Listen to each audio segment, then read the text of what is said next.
Hello mga ka-reels, ito na naman ako. Ito na yung part 2 ng kwento ng miserable kong buhay. So ayun na nga mga ka-reels, 7 years old pa lang ako, nag-abroad ang nanay ko sa Greece. Pero ang pag-abroad na yon ay hindi nakatulong sa aming magkapatid. Hindi para sa aming magkapatid, kundi para sa mga tao. Iniwan kami ng nanay ko sa mga kamag-anak. Pinagpasapasahan kami magkapatid. Nakaranas ng palo na nakatai at napapaihi ako sa sakit, pero okay lang, niyakap ko yun kasi wala akong choice. Wala akong matakbuhan, wala akong masandalan, wala akong mapagsabihan.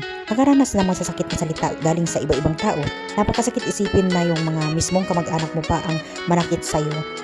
Naranasan ko yung tumira ako sa bundok, matulog, mag-isa, kumain ng puso ng saging, kumain ng saging kahit hilaw pa, kasi wala akong choice, kasi gutom na ako. Wala akong matakbuhan, wala akong sandalan, na yung feeling mo ay parang gusto mo nang sumuko sa mundo, pero mahal pa rin ako ng Diyos kasi hanggang ngayon buhay pa rin ako, nandito pa rin ako. Siguro may mission ako sa buhay, kaya hindi ako hinayaan ng ating Panginoon na mawala sa mundo. Naranasan ko yung pupunta sa bundok, maghanap ng wild na mga mushroom, yung mga dahon ng ampalaya, yung mga wild na pinya para lang may pantustos ako sa kagamitan ko sa eskwelahan. Binebenta ko yun sa mga tao. Ang saklap ng buhay ko mga karil. Siguro pag kayo ang nasa katayuan ko, hindi nyo makakaya. Hanggang sa muli, naiiyak na ako mga